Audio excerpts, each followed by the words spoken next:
We just kind of here chatting about some of the Ignite updates. And I was curious of your thoughts on, there's a lot of talk around AI and Copilot. There's a lot of talk around actually Windows 365. Fabric was a big one. So I'm just curious. I mean, there's a lot of topics that happened. What in your mind stuck out from um, maybe an AI perspective and then a Copilot perspective? What do you think the big themes were there? When we take a look at, the Copilot and AI journey, right? It's a relatively immature journey. It's new. It's within the last year or two that it's really taken off and done a little bit. I think what they're doing from a AI perspective, specifically using the Copilot umbrella to bring that everywhere, is going to allow users to really see Copilot as a brand, much like you see or hear of Office. So wherever you interact with Copilot, whether it's in the admin center, which was announced, or a SharePoint agent, or in Word, Excel, PowerPoint, Outlook, Teams, for instance, the concept there in my mind is that it's just a brand. And when you see the word Copilot or the button Copilot, you know you can ask it a question. You also know that if you ask it a question in that area, it's grounded to the fact that it can't see anything outside of that area. So much of the concern of the privacy and the security perspective of I'm going to deploy this AI across my entire organization. It's going to have access to all of my data. Although there's instances and reasons where that's valuable, what I saw was we're going to build purposeful Copilot agents that only have access to the Mm, data that we want them to have access to. yeah. And that's using the term grounding, right? But and to me, that's, if you look at it, okay, there's a project manager agent. Well, what is that going to do? That's going to look at my planner plan and allow me to create a status report with a click of a button. I have a facilitator agent. What's that going to do? It's going to take notes, do follow-up questions from a meeting. So it's very purpose-built from that side of it. And the term agent is really just assistant, helper, bot, whatever term you want to use for that. So to me, Copilot is less of a tool and more of a function across all applications.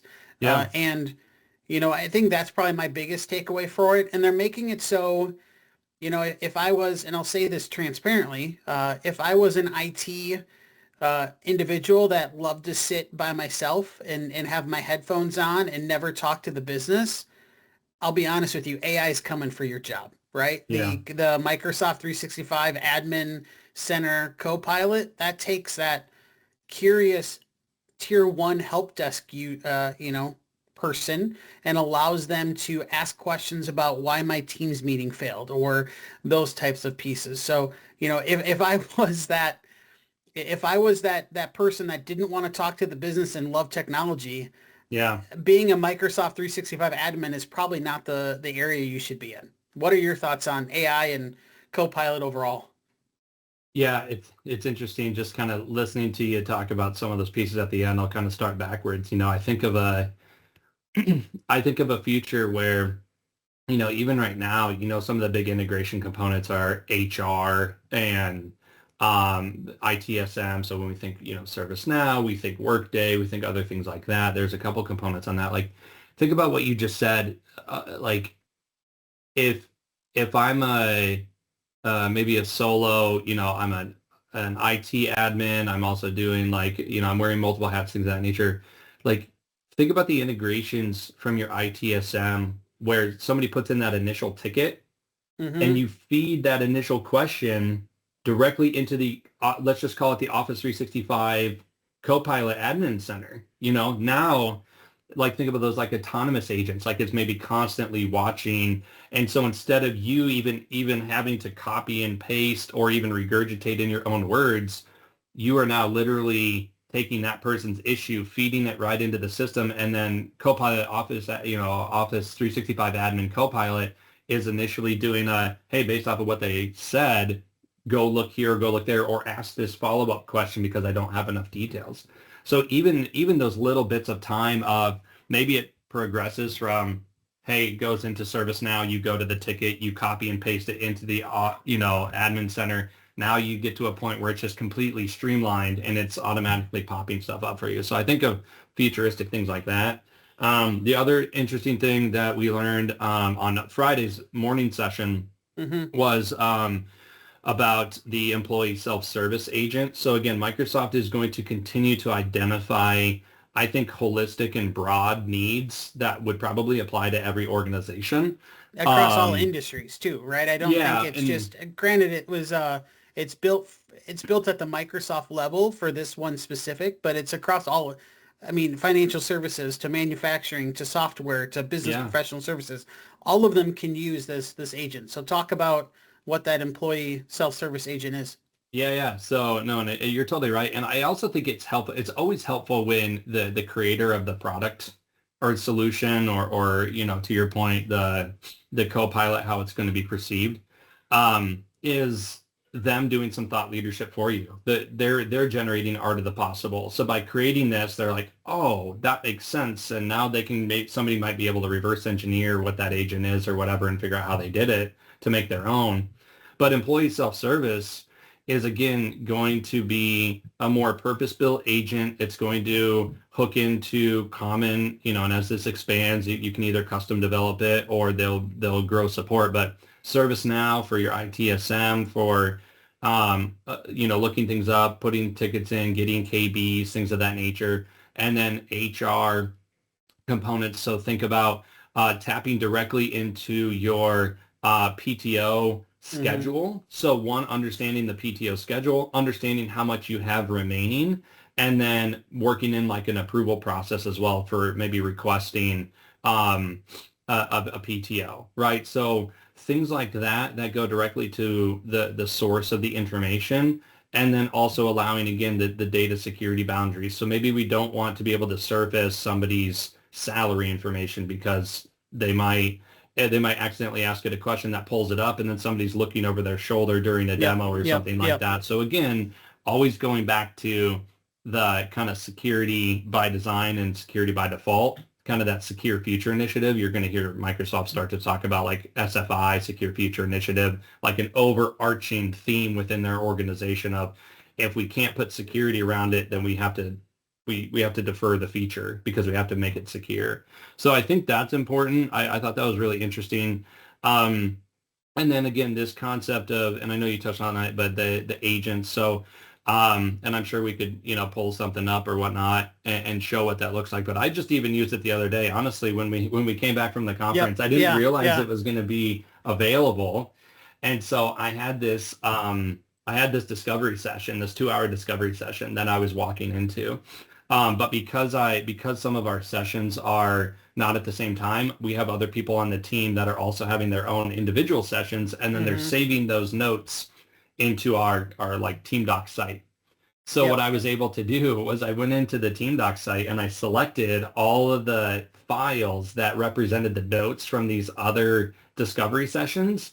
And then I was immediately able to ask it like, hey, what was discussed around this? What was discussed around that? And I meet like even 2-3 hours before I went into this call, I had a ton of context about what was discussed and where there might be overlap in my conversations so as to help us look united and understand that, hey, we're communicating things of that nature. So that was Yeah. super helpful. And I was able to create that agent in 30 seconds. Like you Yeah. go into the site and I'm sure we can show what it looks like or whatnot. Yeah. Um, Yep.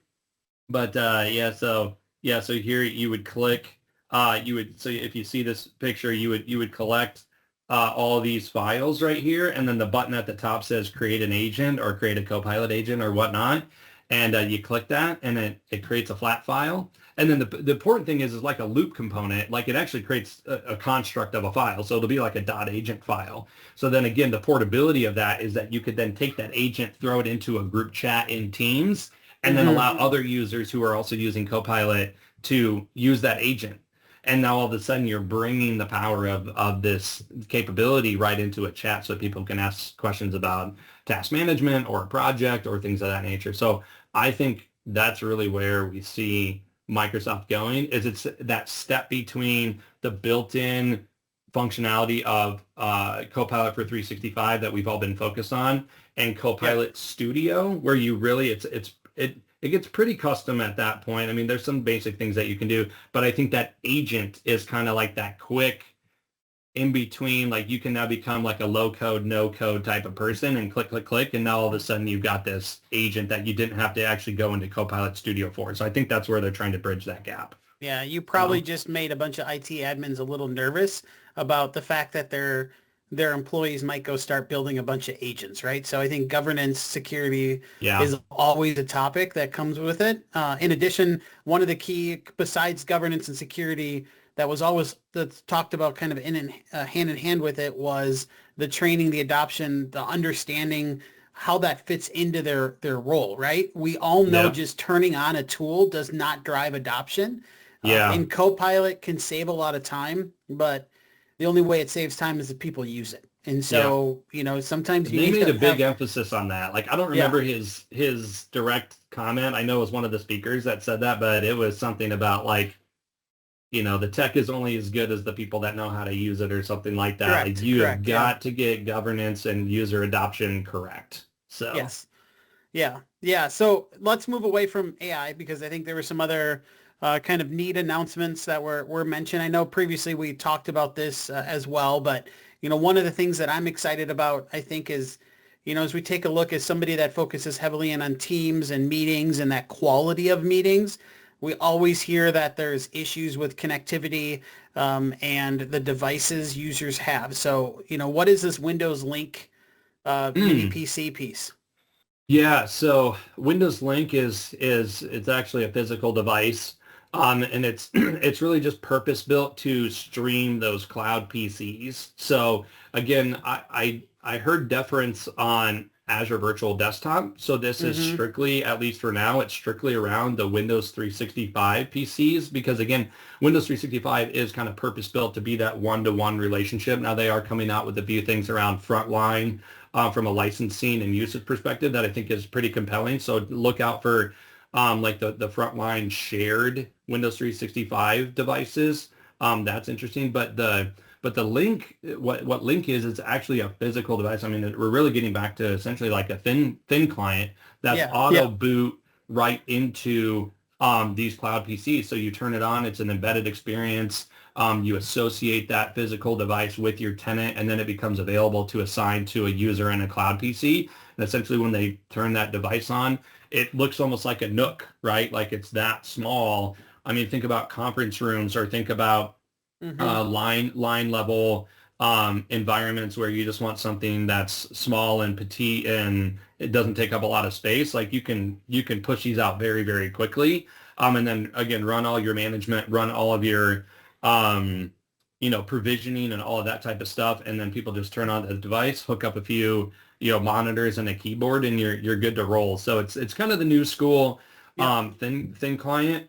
But it's purpose built. It's meant for the cloud PC. It's designed for the cloud PC. And I think ultimately, I did ask, one of the things like, again, back to the peripheral device component. So in places like healthcare or Yeah. signature Yep. pads or Yep. those types of things, they didn't necessarily have a answer to that. But I They'll did tell get the there. product, They'll get I there. did tell the Yeah. product manager, I was like, hey, this is going to be something that if you want it to work, there's a need for this in some of these industries, but they're going to want Mm-hmm. a solution for the third party peripherals. So, Yep. but yeah, super exciting.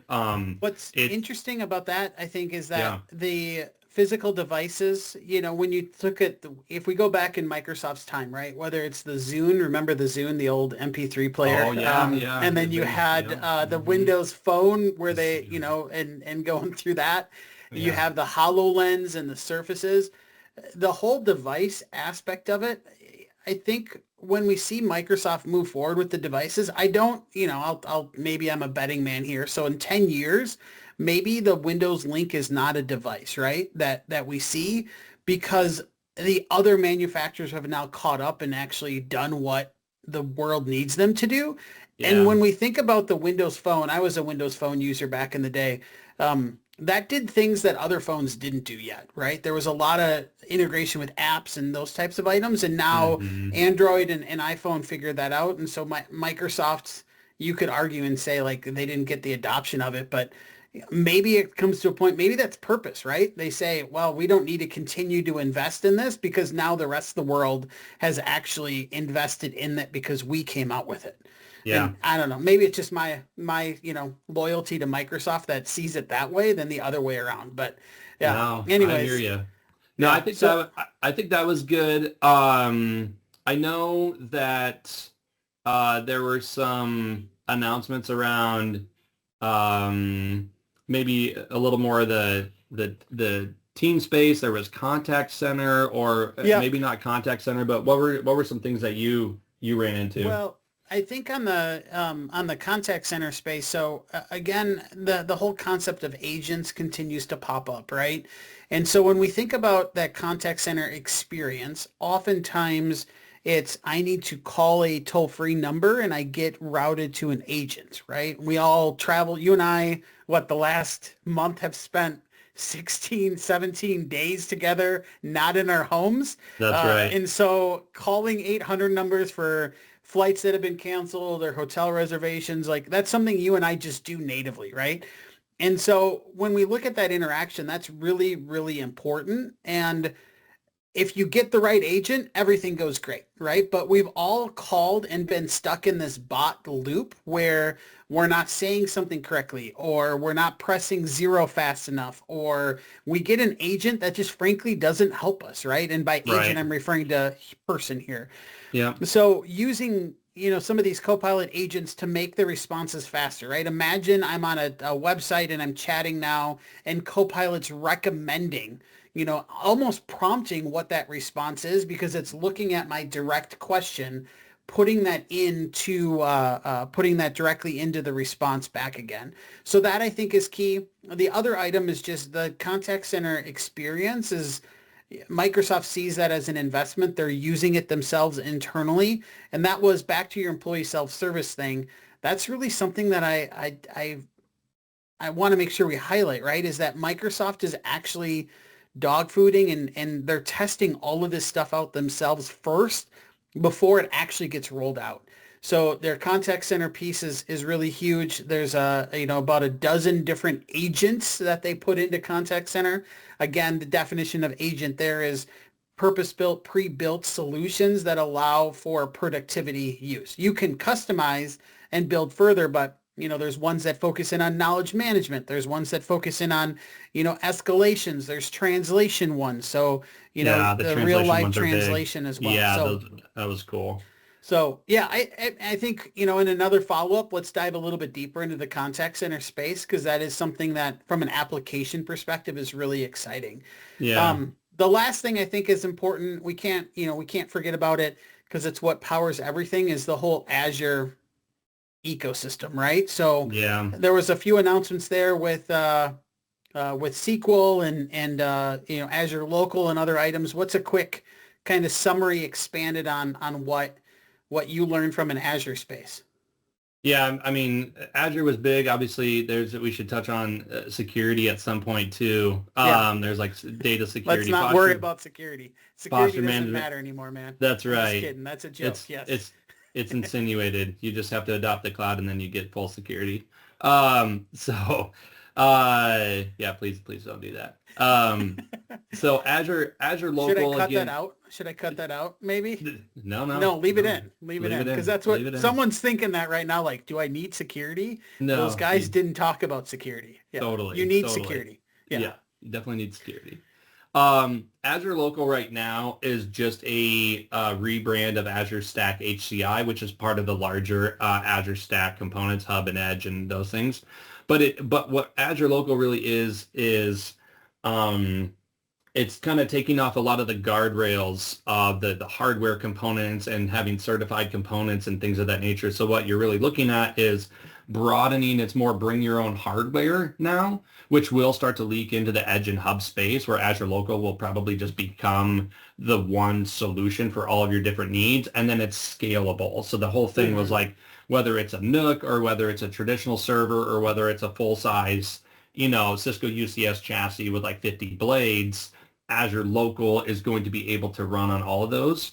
And then again, it's their hypervisor that allows cloud what they consider distributed cloud. So what I would say for folks that are, using Azure today or trying to understand like, hey, I'm just familiar with this Hyper-V cluster or, Hyper-V cluster or VMware cluster or whatnot on-prem, think about the Azure Local components just being the similar to those. I think it's just hard to grasp because they're so used to VMware and they know how to do it and manage it and all that. But what Azure Local is really doing is creating a custom location, a custom Azure location. So if you've ever been in a subscription and you see, oh, where do you want to deploy this? And you're like, oh, East US or West US or whatever that is. Now just think Pat's basement, right? Like if you but seriously, like you can wherever this Azure Local cluster exists. Now it's still going to be based around like hyper-converged technology. So Azure Local is more of a marketing thing. But go and look at their new catalog. It's updated, it's fresh, and you'll see that there's a lot more options for you. So if you want to deploy your next VM in Pat's basement, you still go through the Azure portal. It shows up as another region or location or whatnot, and it will provision virtual machines down to that environment. So this is really good. So what they talked about was regulated environments, things that need data residency, manufacturing, low latency, retail, low latency, things of that nature. And then they're going to start slowly pulling more of the capabilities down, like Azure AI Search was a big one. Azure Virtual Desktop is a big one. So folks that want to utilize VDI in their environment, but again, don't want to use the public cloud, they're starting to democratize those Azure services down to your custom locations. And I think that's going to be huge for FIs that have branch locations that may want to distribute their applications over there. So yeah, it's really just Microsoft realizing like, hey, we need to broaden and we need to be more agnostic in the way that people do this, because they're realizing that not everybody can get to the cloud fully. And so they understand that there's always going to be this hybrid component to some organizations. And then Azure Arc, again, real quickly, is making the new component that they have for that is making a business case to use Azure Arc. So there's a lot of folks that use it for extended security updates. Maybe they used it to just start moving towards that central pane of glass where they have visibility on everything. But there are going to be a lot more components of Azure Arc, like pushing Defender components, security posture management on your on-prem, things of that nature. So look out for not just the usage of Azure Arc, but they're facilitating tools. Microsoft is building tools to help you make a business case, which I thought was really interesting. So they really want you to understand the value of why you use these tools, because I heard a lot of people at Ignite saying, okay, why do I use Azure Arc again? Like, I don't really fully understand it. And so they're like, hey, look at Azure Arc business case. And so they're like, oh, this is perfect. Now I can go run, show my bosses, things of that nature. So, I mean, that's kind of Azure Arc, or that's kind of Azure updates. But I mean, what else did you see? I mean, what did you find? One nugget I want to share, because it's in the team space, and I know this isn't necessarily coming out of Ignite, but tell us a little bit about the consolidated chat channels, messages, or whatnot in Teams, and maybe you'll be able to show us something or a screenshot or whatnot. But like, I'll have a post that I did here a couple week ago or so. One of the biggest updates, when you think about Teams in general, right? It's been around for a few years, still relatively young in Microsoft space. But when we think about the idea of Teams overall, we obviously the Teams 2.0 was the guest experience was simplified, the burn on resources was reduced, and so I think that's key.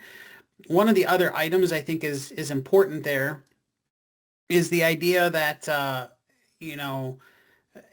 that experience of how do I find chat, how do I find my Teams messages, how do I become efficient with it? I don't know about you, but gosh, on a daily basis, I have to run the report, but on a daily basis, you probably average well over 150, 200 chat messages easily. And so when we're at a conference like we were last week and at client sites like we were the 2 weeks before, it starts to load up and we forget about things because they're not at the top of our list anymore. It's like an inbox almost.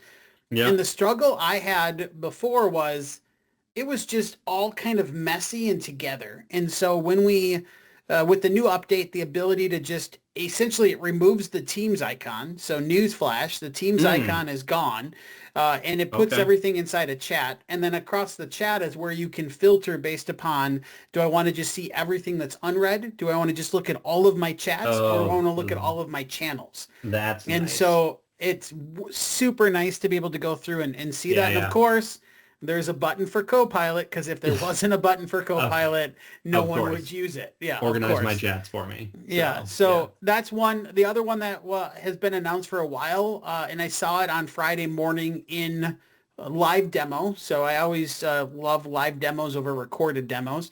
In Hmm. live demo on Friday, I saw the use of Copilot to organize your mailbox. So when we think Okay. about what that looks like, it was a few questions were asked related to that, and that is, how does Copilot rank your messages? Mm. And to be honest with you, the response was something that I think is predictable. It's We have looking at no the idea. urgent. Well, no, not quite. We have, urgency as well as who you work with, right? So for instance, Yeah. if you send me a message that's urgent, it's going to rank it higher than somebody else that I don't ever talk to, Yeah. because So it, that'll it become more knows. important because not a lot of people click that little, Correct, correct. the what is it, the Well, red some do. exclamation point or Some do. whatever. Some Some do. do. Yeah. Yeah. Right. We all have those. Uh, But yeah, that was, I mean, I think that's exciting to see that change happen. And again, as we look at Teams, although it wasn't a major kind of, change and maybe an update from there, it was kind of snuck in a little bit. I see hmm. that as really kind of its third iteration of Teams, right? The first one was, when it was live, it was out there. Second one got rid of or fixed some of the common issues, right? Whether it's the idea of a guest experience and the burn on resources and those types of pieces. And Yeah. then this one is really the one that's changing the way that users work with the tools. And so I know it's celebrated for a lot of folks overall. So that's big. From a team space, like I already mentioned, the translation component is Mm. huge. The meeting agents is huge. So they continue to invest heavily in that as well. One of the other pieces that I have a blog in process for, so hopefully it'll be published here in the next couple weeks, Nice. the ability for us to create our own video-based backgrounds. So I found the Mm. folder. I found the folder, little teaser. Found the folder of where you need to drop that video, so I can have the dumpster fire Yeah. GIF just playing behind me Okay, from got now it. Yeah, on. because I know they So have some built-in ones, like the they do. purple night Yep. sky background. You're talking Yep. about the ones that actually move or whatnot. So you Yeah. can do Yep. custom one of those now. Yes. Yeah. Yeah. I Okay. gotta I gotta fully read the full directions and how to get there. The other one from a Teams piece that I think's just important, and I think maybe a follow-up for us will be on that guest experience, the cross-tenant access, the multi-tenant org.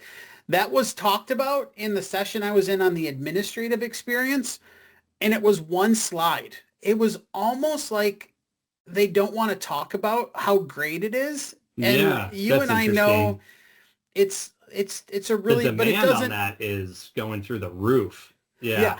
It's So shocking how many conversations we've had around that now. yeah. So anyways, I think there's a lot of exciting things coming out for it, and we'll continue to obviously have these conversations on a regular basis to help Yeah. others in terms of what it looks like. So, with that, I guess any closing thoughts you have, Jonathan?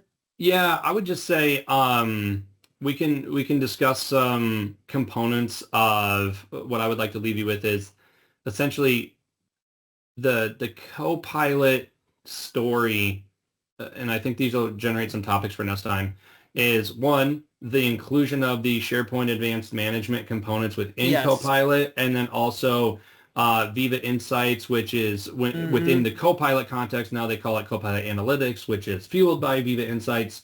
So we could chat about that a little bit. So I That's think a we lot need of to start buzzwords you just said. a Yeah. lot of Like, buzzwords. Go check them out. Or come back for more clarification on the next video. And then I think we'll really start to dive into what is that story of preparing your environment to receive yep. Copilot and Yes. all of the things that you need to do for that. Like, where is your content? What is your posture management? What does your change management structure look like in order to facilitate that adoption? So while the theme, again, of the next video might, again, still be around Copilot and AI adoption, it will surface the individual components that Microsoft has released or will release in order to facilitate that adoption. And then the other component, the one final component I would say is, oh, I just lost my train of thought. Yeah, we'll figure that out on the next one. But yeah, stay tuned for more. Appreciate you joining in, and feel free to add to the conversation or provide any comments or thoughts that you enjoyed about Ignite, whether you attended in person or virtually, or just have follow-up questions for us. Let us know. Yeah.